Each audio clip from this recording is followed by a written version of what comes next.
Kavitha, exam எப்படி எழுதிருக்க? First class கிடைக்குமா? ஏன்டி இப்படியா இருக்கிற? உனக்கு பேசுறதுக்கு வேற மேட்டரே கிடைக்கலையா? எப்ப பேசினாலும் படிப்பு படிப்பு. எனக்கே எப்ப பரிச்சை முடியும்ன்றது.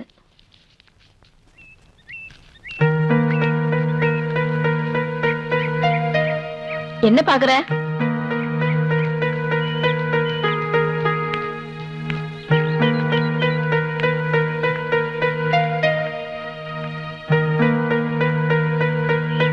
ஐயோ, நீங்க? ஆமா, நான் விஷ்ணுதான். உங்களுக்கு வேலை கிடைக்கலையா? வேலையா? என்ன வேலை? நேத்து கடவுள் கிட்ட நீங்க வேண்டிக்கும் போது நானும் அங்கதான் இருந்தேன். நானும் வேண்டிக்கிட்டேன். ஓஹோ, அதனாலதான் எனக்கு வேலை கிடைக்கலையா? இல்ல, சும்மா தமாஸ்க்கு சொன்னேன். இதெல்லாம் இளைய தலைமுறையோட தலைவிதி. எம்ஏ ஃபர்ஸ்ட் கிளாஸ் பாஸ் பண்ணவன் ஷூ பாலிஷ் பண்ணிட்டு இருக்கான். பிஏ படிச்சவன் டீ ஆத்திட்டு இருக்கான். நீங்க கவலைப்படாதீங்க, உங்களுக்கு சீக்கிரமா வேலை கிடைக்கும். நிஜமாவா? பரிவோட சொன்ன உங்க கையை காட்டுங்க. பாலிஷ் பண்றேன்.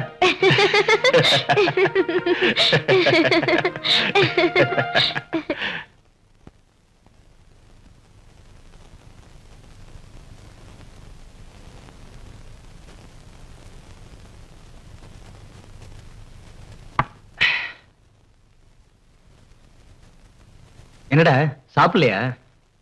எனக்கு வேணாம்டா.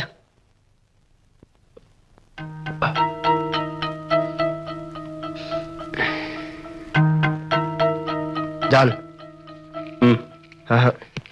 ஏண்டா? பாவம் அந்த பொண்ணு. அக்கா கோபத்தை தங்கச்சிக்கிட்ட காமிக்கணுமா? உனக்கு என்ன அவன் மேல காதலா? நடந்தது எதையும் மறக்க முடியலடா. என்னடா உனக்கு பயமா இருக்கா? டேய் விடுறா. நான் யாரு? யாருடா?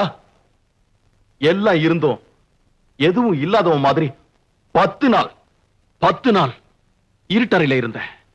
அத நான் மறக்க மாட்டேன். என் முன்னாடி நின்னு அட்வொகேட் கீதா அவ விம்மி விம்மி அழணும். அத நான் என் கண்ணால பார்க்கணும். அதுக்காகத்தான் இந்த காதல் நடக்கும். என்ன? சாரிடா, சாரி. Cheers.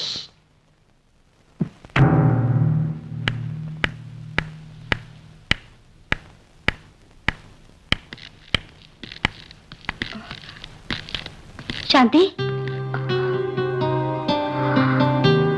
சாந்தி.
என்ன சாந்தி ஒரு மாதிரியா இருக்கு? இன்னும் ஹரி வரலையா? என்னாச்சு சாந்தி, சொல்லு. ஹரி கூட இருக்கிற தொடர்பு வீட்டுக்கு தெரிஞ்சிடுச்சு. அதனால அப்பா என்ன ரொம்ப அடிச்சாரு. நான் காதலிச்சது தப்பா? எனக்கு இன்னொரு சம்மதம் மட்டும் போதுங்கிட்டா நான் ஹரிய கல்யாணம் செஞ்சுக்க முடிவு பண்ணிட்டேன். இருந்தாலும் அப்பாவை எதிர்த்துக்கிட்டு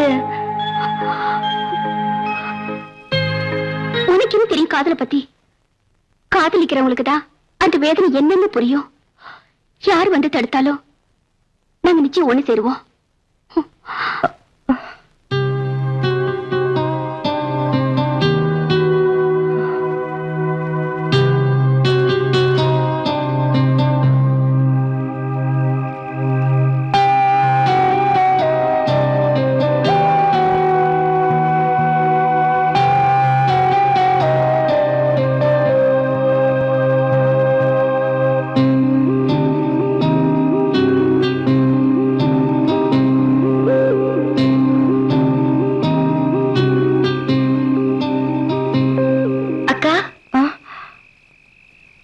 என்னக்காச்சு?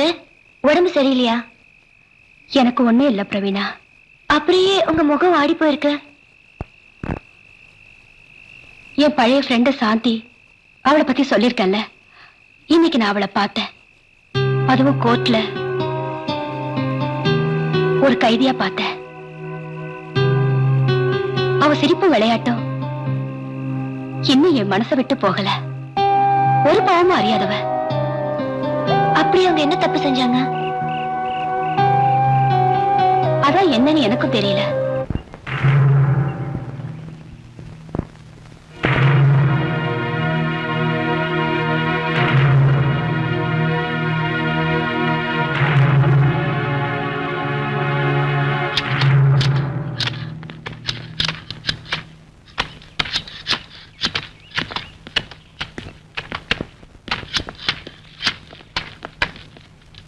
இந்த 5 வருஷத்துக்கு இடையில இந்த இடத்துல ஒரு கைதியா உன்னை சந்திப்போன்னு நான் நினைக்கவே இல்லை. நீ எப்படி இங்க?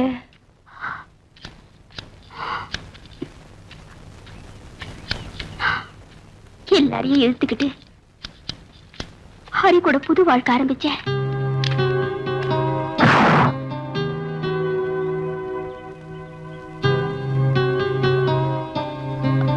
எல்லாமே என் கண்ட்ரோலுக்கு வந்த சந்தோஷம் எனக்கு.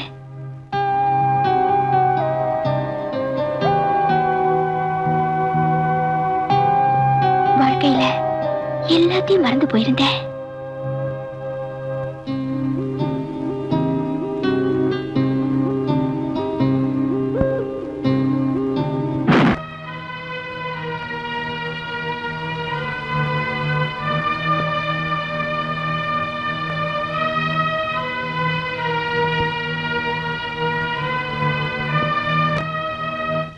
அதிகாரம் கைக்கு கிடைச்சப்புறம் ஹரி கொஞ்சம் கொஞ்சமா மாறிக்கிட்டே வந்தாரு. இதையெல்லாம் பக்கத்துல இருந்து பார்த்த என் அப்பாவுக்கு வேதனை தாங்க முடியாம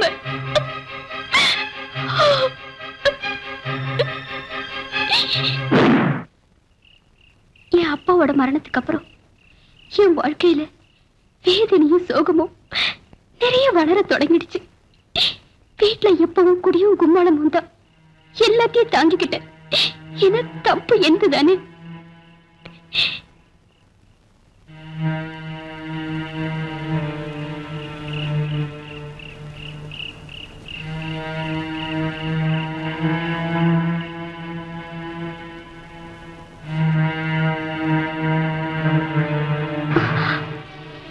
ஆனா அது கூட நாளுக்கு நாள் தாங்க முடியாம போயிடுச்சு.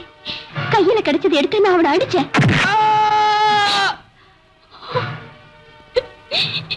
சாந்தி, உனக்கு தெரியுமா, எனக்கு எதிரா சாட்சி சொன்னது என் புருஷனேதான். நீ கவலைப்படாத. கூடிய சீக்கிரமே நான் உன்னை வெளியில கொண்டு வந்துடுறேன். வேண்டாம் கீதா, வேண்டாம். நான் செஞ்ச தப்புக்கு தண்டனையா இங்கேயே இருந்துடுறேன். நேரமாச்சு. என் மேல அன்பு இருந்தா இனிமே என்ன பார்க்க வராத.